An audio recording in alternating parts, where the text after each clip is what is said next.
的转折吧，就会更加坚定我这个事儿就要把它做实。当然，其实你看，就是景德老师刚才说那个印象特别深的那场戏，除了那场，就是我把父亲的遗嘱拿过去以后，然后包括把所有的事情交代完了以后，我跟林秋走，然后就除了最后那一个眼神之外，前面从国外回来一直到那个节点当中的那一段当中，其实很多地方他给了自己很强的一个就是我能压住自己情绪的一个理由了，其实就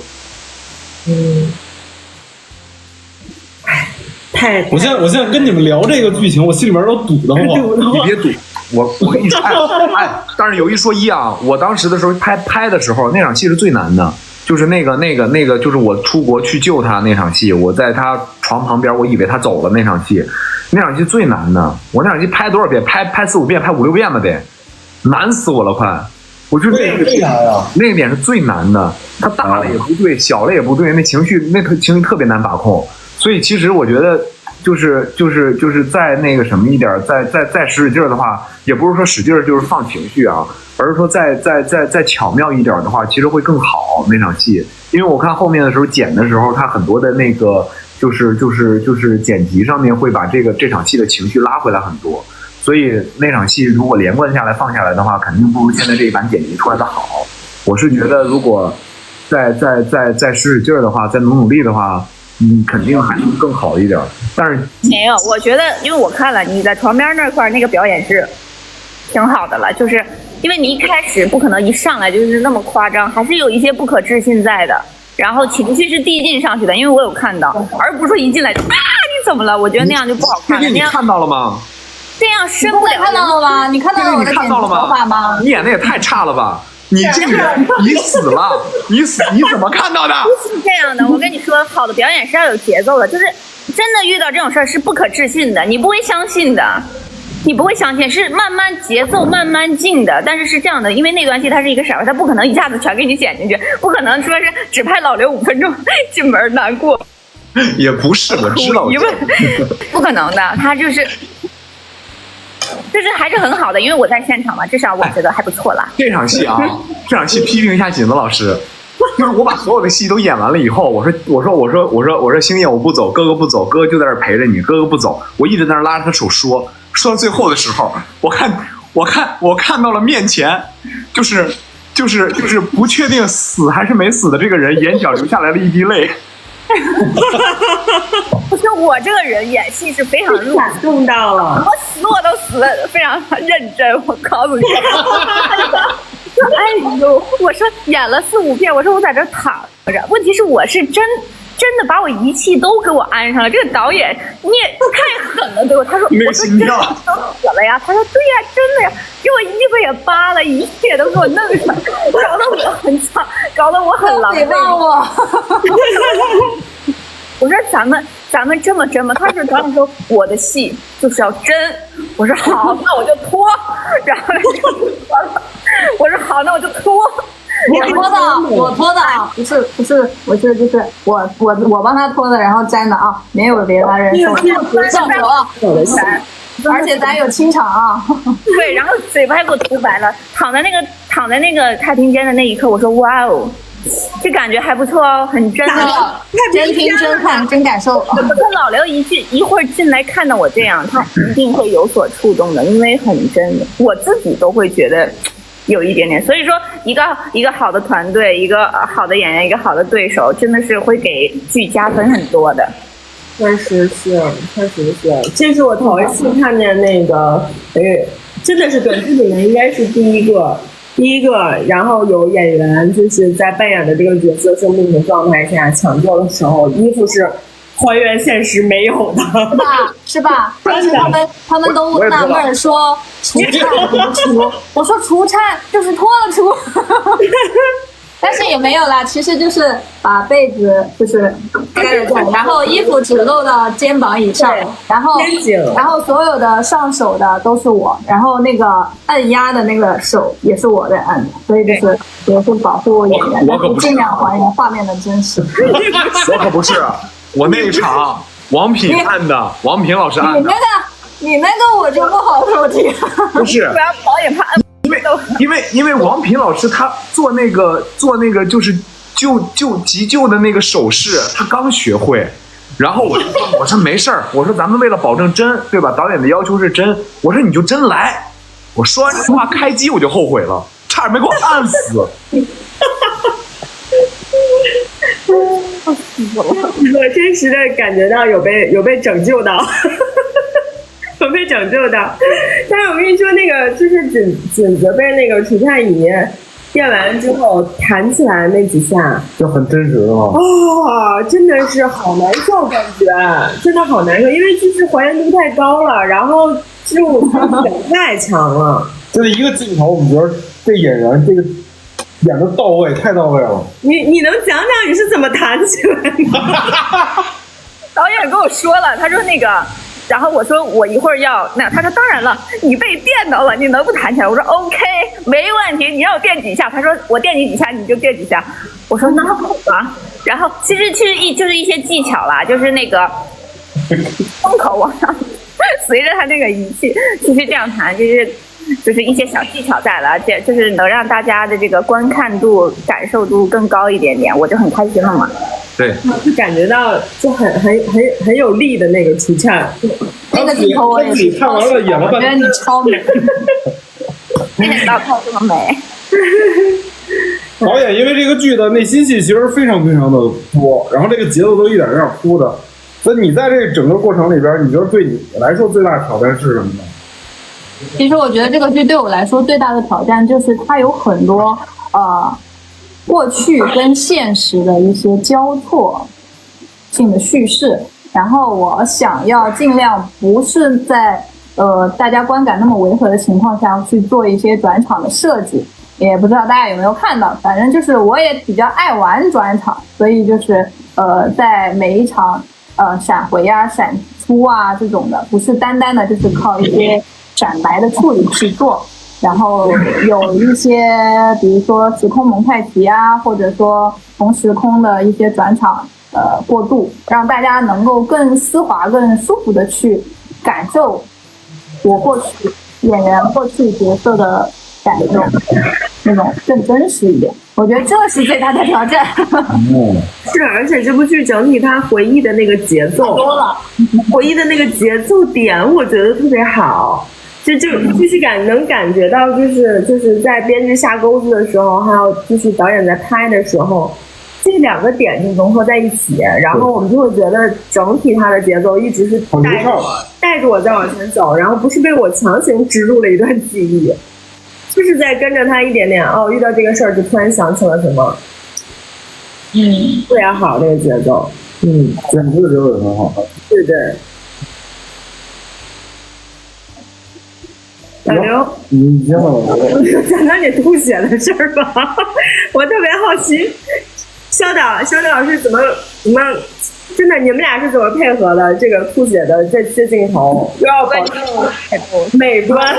不是我今天哭的惨，天天在吐血，我天天在哭。美观这个事儿确实是得依赖导演这个东西。因为我一开始吐过几次，确实吐的不好看。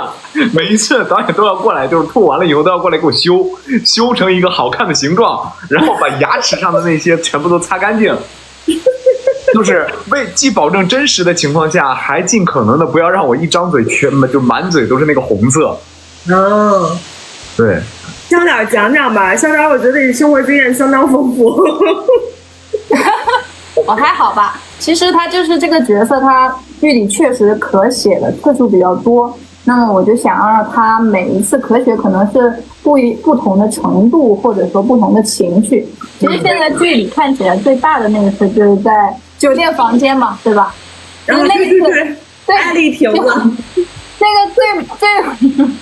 最不受控制的那一次，其实它是有很多层的叠加。一个是他早上喝了牛奶过敏了嘛，身体不适，然后身体的原因，然后加上他在酒店里维护女主的时候，女主给了他一句"我的事不用你管"，当时他受以火攻心，然后他离去的时候又被那个老师一瓶子干着了，相当于有一个外力的一个撞击之后，他可能是最汹涌的一次，也是两个人的爱意拥抱在一起最汹涌的一次，所以那一次是比较猛的一次吐血。当然那一次确实也很难处理只有一次机会，就是那种他就是吐成什么样子就只能是什么样子了。然后景子老师当时也很辛苦，因为他的衣服就是被完全就是弄的都是血，然后加上我们演员老师的衣服他就是定制的，然后只有一套，对，所以呢就当时就是可能要辛苦那个衣服一直弄来弄去处理，也挺麻烦。我那什么，他吐了我一口老血，我连那个裤子都是血，我被他都顺着我后背，哎，我说怎么回事啊？怎么越来越？我说他吐完，我当时没敢，我说我为什么觉得屁股有点湿的？我当时跟现场说，女主的裤子被吐上血了，我都懵了。这个太搞笑！我一摸，妈呀！我的屁股上都，我说你知道吐了多少血？太夸张！真的，那一场戏我感觉吐了可不少血。对，因为他不能控制，而且也不能重来，他只能一次。那是在那儿呢，咬了多少个血包在嘴里啊？那是直接含了一大口血浆。哦。对，然后因为就是人嘛，他除了含的那个血浆以外，他还会分泌口水，就是刚好你把耳朵捂上。别说话了，我现在有点心里不太好受。吐的是我画面。那个画面很震撼，真的很。聊到这时候，心里边就不堵得慌了。这个我不说了，就是大家还是先保观剧的体验，好吧？就这个事儿停。OK， 那个是真血，我拍的时候，因为演员一般都是真来嘛，就是真听真看真感受，所有的这些东西都是真实的。对，就是大家就是还是要相信。所以这样调节一下，因为评论区一直有人在刷屏，就是问，然后其实说也是想问那个宇航老师，就是你们是怎么敢写这么扎心的剧出来给观众看的？宇航老师好像道了1周的歉，是不是？我看你的直播切片也是，大家对不起。不是，主要是这个不是我要甩锅啊，就是我觉得这个，因为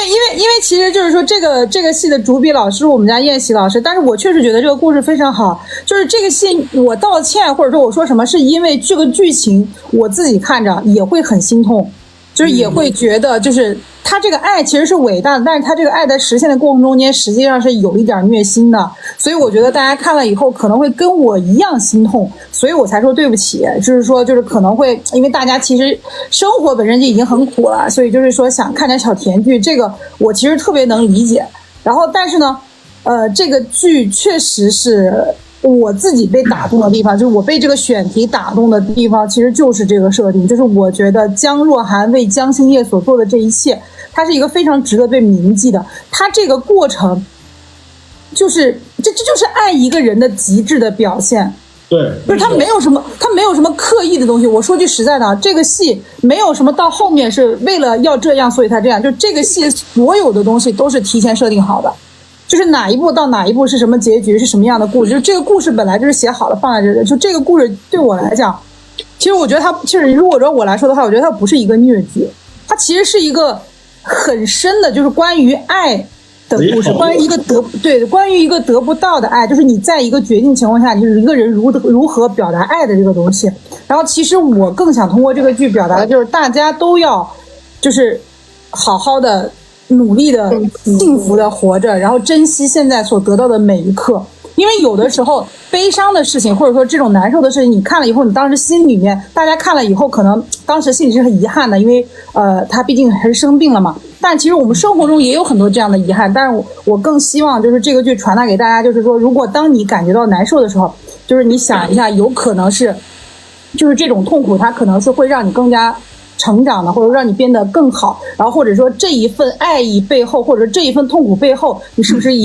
有别人在深沉的爱着你？就是希望大家是能够因此而得到幸福的，是这样一个初衷啊，就是不是说就是为了强行他，就是主要就是我觉得这份爱是伟大的。就是我看到这一场的时候，就是整场戏我最感动的，第一个就是我最感动的就是姜若涵对姜心烨的爱，然后另外一个我很喜欢的就是你看我们的女主，没有，她从头到尾她其实是都没有怀疑过男主，就是不论姜若涵做什么事情，姜心烨其实永远都相信他，他永远都有脑子，他永远都会，他知道他姜若涵是个什么样的人，所以他永远都相信他，他要自己去亲眼看，无论任何情况下他都没有被影响，就是他也是一个爱的非常坚持的一个人，所以我其实是非常欣赏这种人的。就是我平常说实在，就除非我们大家说开玩笑，但是我其实觉得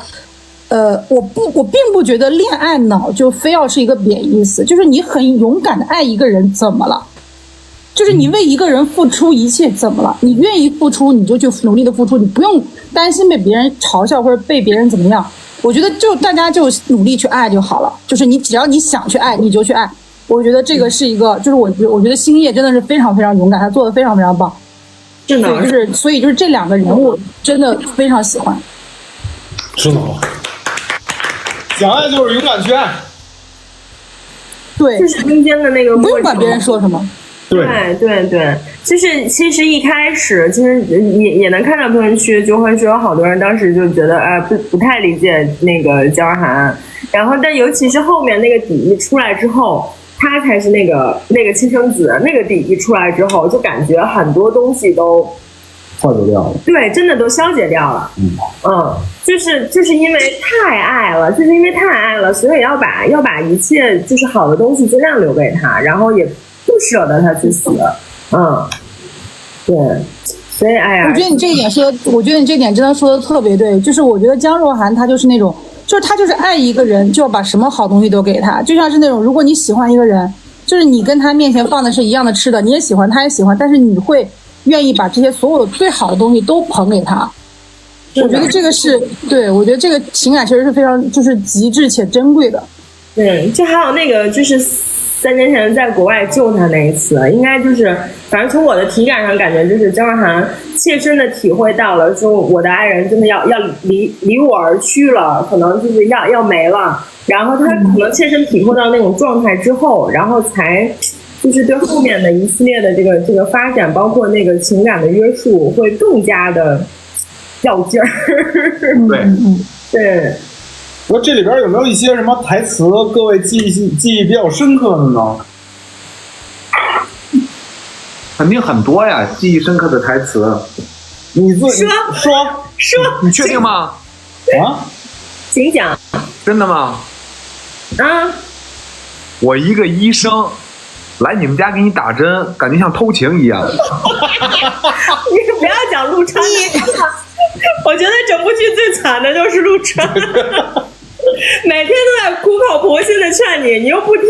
给自己干到吐血，又来治你。就是我觉得，因为我觉得他们两个才是一对儿。我说你们两个，只要他出现，他就出现，你俩永远坐我对面。我说你俩才是一对儿，是吧？我才是可累的一个环。没有，因为我觉得就是大家在观剧的过程当中嘛，比较沉浸。就是来这儿，我们大家聊一聊，是不是能让大家稍微跳脱一下？对，就是其实很多就是大家也都说这个剧里面说就是唯一轻松的那一刻就在那场戏里面，就是陆川说给我打针那件事儿，其实也不是，就是我觉得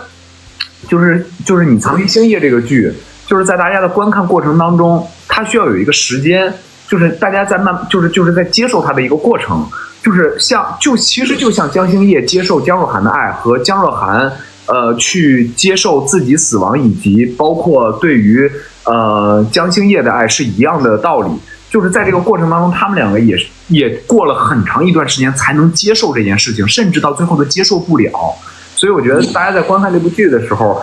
就是大家能有情绪上的起伏，其实确实是因为大家跟我们共情了。然后呢，只是在有一个接受的过程以后，大家会跟姜若涵和姜星烨一样，就是愿意勇敢的去生活和去勇敢的去爱，然后再慢慢的，就是等到，其实我觉得这个是更大于那个虐字儿的，因为我一直都说，我说不要把它归于一个虐剧，不要把它归于一个虐剧，而且我觉得不要去觉得眼泪就是不好或者怎么样的，而是说有些时候我们哭可能也是一种释放，其实并不是说是或者说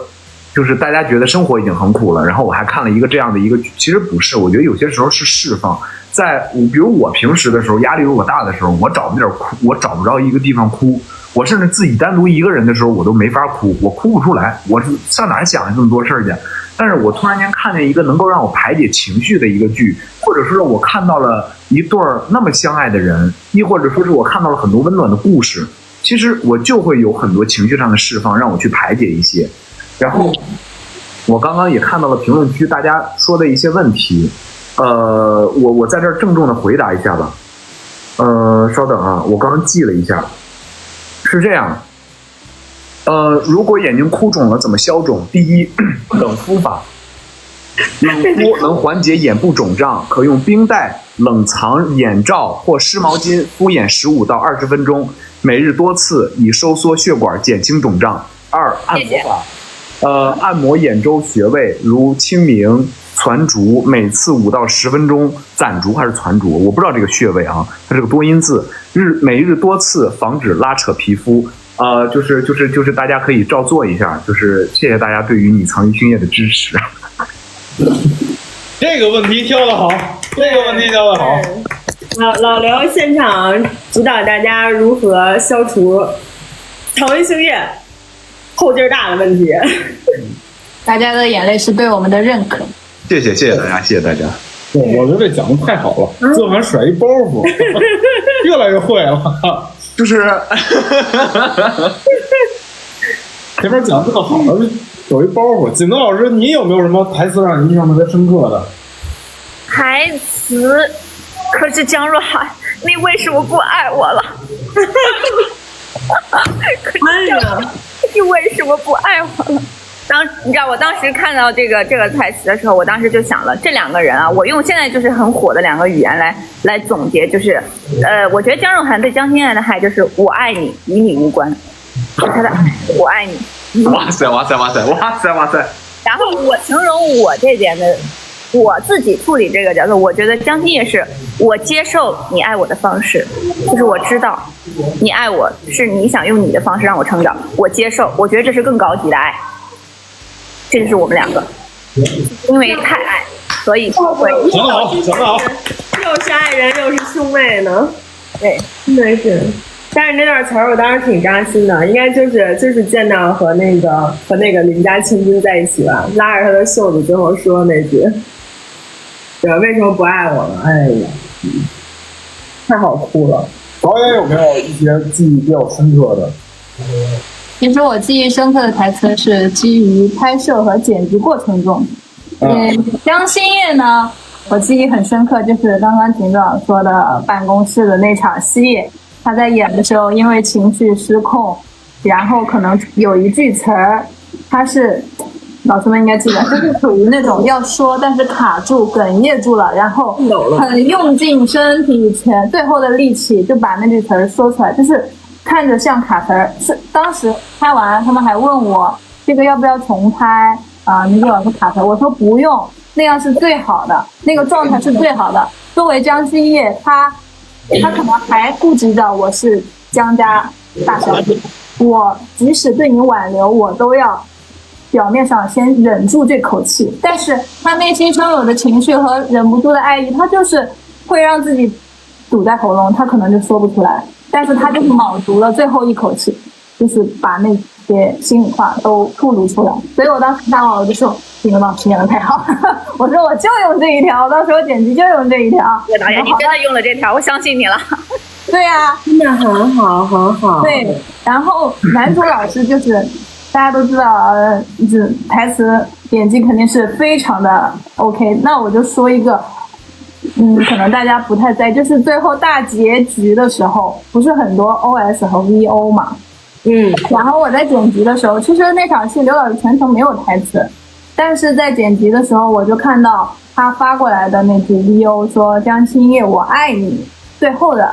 他慢慢的回头看向江青叶，我配上他的 VO 还有他的画面说，我说他的眼睛在说我爱你。对，我当时就是看到他其实你看他好像我镜头也没有什么运镜，然后他也好像肢体没什么动作，但是他的眼神和微表情就是在说相信我爱你，就我好像听见他在讲。所以这两位老师的这个角色这两部很触动，诠释的都非常的好。因为其实很多，我觉得就是很多可能看了没有看剧的人不了解，就从我的观感来说，这其实在短剧细腻的情绪上的这种表达，这种起伏，这个剧对于每一个主创人员来说都是一次非常大的一个挑战。因为就是每一个细节都需要演员、导演、后期，然后都要拿捏的非常好，观众才能进去感受到的一个东西。这点其实挺不容易的，非常非常难。所以我觉得你真的非常非常厉害。演这个剧把我脖子剪脱臼。啊，对，他也脖子脱臼，我问他，我说怎么样？他说你看，我带了一个脱臼腿。我说你好好养养，最近好了一点，辛苦一点了吧？哎呀，那个就今天其实也是这个剧已经上完了，然后大家就是虽然有很多的问题，然后今天呢，老刘回答了一部分，然后那个锦子老师。看要不要回答一些就是那个评论区的问题啊？回答一个啊，就是因为我看了这个戏，大家可能对我的声音有一些的这个疑问，是因为我知道这个戏是用原声，当时我也想过问题，因为我的声线比较尖，就是我自己想过这个问题，我声线比较尖，我说我到底要不要用配音？但是说实话，我觉得。我想给大家的就是告诉，可能我的声音没有那么圆润，听见没有？但我觉得那就是我，那江心叶就是我来演的，我觉得大家那就是我，我也想给大家看到，景子饰演的江心叶就是这个样子的，我就是这个声音。如果说某一天可能我可能不想那么真实的露出我自己了，我可能想要塑造一个很完美的角色。那么我可能会考虑用配音，但是我觉得这个戏，我在现场的每一个声音都是我最真实的声音。我在崩溃的时候喊，它就是会破音儿；我在因为我的声线就在这儿，我在大声说话的时候就是会破音儿；我在大声说话的时候就是没有那么完美；我在哭起来很痛苦的时候，表情可能就是没有那么美丽。但无所谓，那就是我，那也是江心叶。非常最好的江心叶。锦子老师，我真的想说，我觉得你的那个哭腔，还有那个沙哑的声音，我觉得它真的是个加分项。它真的是个加分项，那个代入感非常足，那种动情时刻，我觉得不是那种播音腔的配音能配得明白的。特别好，特别好。宇航老师还有没有什么想回答网友的问题？你刚才有刷到的，看到的。我这儿镜头上。全都是花，我一个都没看见。我也是，我现在镜头上全都是花，我一个都没看见，真的。为什么这个就是我的弹幕一点看不见？我也看不见了，我只是在开始有这个花之前，我看到了他说的那问题。你还用豆瓣搜了一下，是不是？但是我之前没有，我因为太多那个，因为主要是吧，各位老师人气太高了，然后所以就是我实在是看不清弹幕，但是我只想说，我之前看了一个就是我之前看到了一个你藏于星夜的剧评，然后那个剧评里面写的那个话写的太好了，就是我觉得就是那个故事里面就关于江心叶和江若涵两个人之间的就是爱，然后包括他说了就是也说了这个感动还有这个爱的这个表达真的特别好，然后我也看到很多就是观众看的就是对我们这个剧的各种各样的评价，其实真的非常感谢大家，因为其实这个剧还蛮挑战的，真的就是在现在这种剧的时候，在现在这种市场上，然后你去做一个这样的东西，其实它是很难的。但是我觉得就是我们演员老师，我们刘耀旭老师、景子老师真的就是演绎的特别完美，特别完美。然后我们潇潇导演更是画面绝了，就是好多画面真的是可以直接剪出来当那个就直接当桌面的程度。我真的非常感谢你们，就做这样一个剧，其实从头到现在就都很挑战，但是我觉得真的就是感谢你们，就是然后送给，就其实我也是观众啊，就这个跟编剧不编剧没关系，就我就单纯作为一个观众来说，我真的觉得是一场视觉盛宴，我真的非常喜欢这个剧。然后那个我也要代表我们家编剧老师燕喜老师，他在那个因为他社恐比较厉害，然后他说就让我来就得了，但是他让我表达一下，他让我表达就是谢谢导演，然后谢谢刘耀旭老师，谢谢景子老师，然后能够就是给他的剧，然后拍得这么的好，他真的非常非常非常非常的感动，然后非常的就是他会非常努力的继续下去，然后会就继续写这种就是这个，因为题材它比较咋说呢？就是这个题材比较新，然后比较挑战，但是他非常感谢你们，就是把他的剧就超越他期待的这样子呈现出来，真的非常感谢你们。非常好，非常好。那我们因为时间也差不多了，然后大家就是一人一句话来去安利一下，再给那些没有看这部剧的朋友们安利一下，好吗？对，同时也感谢一下我们。就是一直很多朋友，大家在4刷5刷，包括连夜刷这部剧。老刘，你先开始吧。又是我先开始，每回都拿我先开宰。你有包袱，你有包袱啊！你这一说我就没包袱了。反正就是就是希望大家不要把眼泪当成是痛苦的表现，而可以把它作为一种释放。在看《你藏于星夜》这部剧的过程当中，其实可以去通过不一样的视角看到这个世界上真实存在的爱情。太会讲了。深情老刘。来吧，那个老师继续，那个一边修补一边。好，我就给大家安利这个戏啊，因为我觉得这部戏，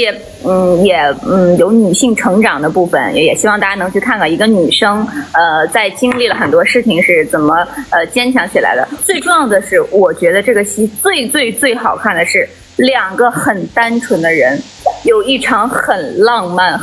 漫相互救赎的过程。我希望你们能在看这部剧的时候，不只是看到了互相就是什么他心痛或者是他流泪，这都不重要，重要的是有这么两个单纯的人曾经这么相爱过，愿意为彼此铺路，让对方成为更好的自己，这是最高级的爱。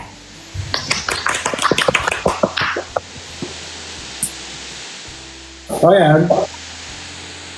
就是首先还是感谢大家对《隐藏于星夜》的喜爱，然后我认为呢，这部剧它最主要的核心还是深情，不敢跟大家说我今天哭了很多，不管是说我今天心好痛，这都是对我们的认可和支持，也是给予我们演员包括我们所有主创所有制作团队给我们一个很大的信心，我们可以去尝试更多的题材，更多在市场上不一样的内容。希望大家都是以一个包容的心态去看我们这一部剧，然后同时1000个读者有1000个哈姆雷特，希望大家都去发现不一样的感受，不一样的体会，然后去感受我们这一份藏在星夜里的守护和爱意。最后我们编剧老师杨老师，我觉得就是每个角色吧，就是都会有一些遗憾或者是不完美的地方。就是你藏于星夜这个故事，虽然说它是看似有一些虐心的故事，但是它其实最重要的还是对爱的敬畏吧，就是对爱的敬畏，然后还有就是对爱的付出。然后我希望就是大家都能从这个故事里面就是得到自己想看到的那个东西，然后也希望每一个人都能得到一份不用隐藏的爱，希望大家每个人都能得到幸福，希望大家每个人都能勇敢的爱与被爱。太好了，这讲的真的是整体真的，今天也非常非常感谢各位老师，然后有你们才让我们看到《藏于星夜》这么好的一部剧，就是我们本身的感触也是，就是爱就是要轰轰烈烈，爱要有存在感，但还要有不同种形态。对，但爱就是会面对生离死别，有什么的就要大胆的演出来，讲出来。就是，终于给我们来点不太一样的东西了，谢谢各位，谢谢大家。那我们今天的直播就到这里了，好不好？没有看剧的，然后一定要去果子那边去看，好不好？希望明天我们的肉币再冲！OK， 来冲，拜拜，拜拜，拜拜拜拜拜拜拜拜。拜拜，朋友们，拜拜。